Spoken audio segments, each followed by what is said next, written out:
কাপড় চোপড় গুলো একটু মনোযোগ দিয়ে পরিষ্কার করে। আপনি গতকালকে যা যা ধুয়েছেন না, একটা কাপড় পরিষ্কার হয়। তোমার সাহস কে দিছে? হ্যাঁ, আমার আপার এগুলো অবস্থা ধর, এত সাহস করে পেয়েছো? সংসারে আমার আপা কম টাকা দেয়, তাই বলে তোমাদের কাপড় চোপড় ধুই। মানে বাড়ির যত কাজ আছে আল্লাহ আল্লাহ সবকিছু আমার আপা করবে। অবশ্যই সে করবে। এই কাপড় চোপড় গুলোর সাথে কম্বলগুলো একটু কষ্ট করে ধুয়ে দিন। তোমার হাতের গুলা কালকে ধুয়ে দিই, আজকে অনেকগুলো কাপড় ভিজাইছি। এরপর এখানেও তো অনেক কাপড়, এতগুলো ধুতে দিলে তো আবার দিন চলে যাবে। না না, আপনি আজকে এগুলো ধুয়ে দিবেন। আমি কি সব বন্ধ করবো কাজে ঘুমাবো নাকি? আমার এমনি তো ডাস্ট অ্যালার্জি, 7 দিন পর পর সবকিছু ক্লিন করতে হয়। কিন্তু ধরেন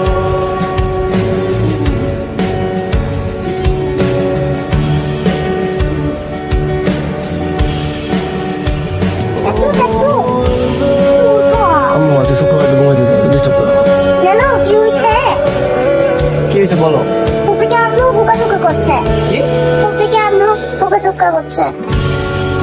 চলো তো এই তো চলো। আসলে বাবা, কাপড় চোপড় গুলো একটু মনোযোগ দিয়ে পরিষ্কার করে। আপনি গতকালকে যা যা ধুয়েছেন না, একটা কাপড় পরিষ্কার হয়। আপা তোমরা দেখলো কিসের কাপড়? কিসের কাপড় মানে? আমাদের কাপড়। তোমাদের কাপড় আমার আপাকে পরিষ্কার করতে যাবে। কেন পরিষ্কার করতে যাবে? কারণ তোমার আপা বলেছে সে মাস গেলে 5,000 টাকা কম দিবে। তোমার আপার জন্য তো আমি কাজের বুয়া রাখতে পারছি না, তাই তোমার আপা ঘরের সকল কাজের দায়িত্ব নিয়েছে, তাই না আপা? সংসারে আমার আপা কম টাকা দেয়, তাই বলে তোমাদের কাপড় চোপড় ধুই। মানে বাড়ির যত কাজ আছে আল্লাহ আল্লাহ সবকিছু আমার আপা করবে। অবশ্যই সে করবে। তোমার সাহস কে দিছে? হ্যাঁ, আমার আপার এগুলো অবস্থা ধর, এত সাহস করে পেয়েছো? চুপ থাকো বাবা, একদম চুপ থাকো। আজকের পর থেকে না তুমি ওদের কোনো কাজ যদি করতো, বাড়িতে কিন্তু আমি আগুন লাগাই দিতাম। আগুন?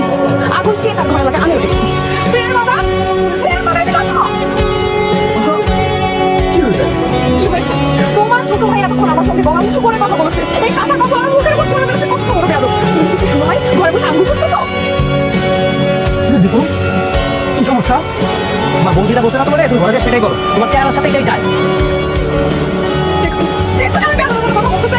দীপু তুই ঘরে যা তো, শিপু তুইও যা, আমি কাপড় ধুয়ে দিচ্ছি। হয়েছে। আপনাকে কষ্ট করে লেখাপড়া করতে হবে না। কি হয়েছে আমি তোমার বলতেছি? তোমার আপা বলছে মাস গেলে সে 5,000 টাকা কম দিবে।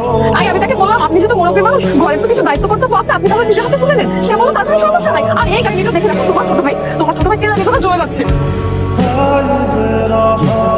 এখন মুখ দিয়ে কথা বলে না তোমার, আমার ডাইনি বক্তি বলতেছে এগুলা, কি ফিলিং জাগে এখন? ভাই আমার মুখ দিয়ে না আস্তে কথা বের হয় না, বুঝছো? বলে মানাম তোমাদের জয়েন্ট ফ্যামিলি, আজকে থেকে আমরা আমাদের মতো চলবো, আমাদের টাকা চলবো, তোমরা তোমাদের মতো চলবো। টাকা কম দেখাচ্ছিস? টাকা খুব বেশি হয়ে গেছে না?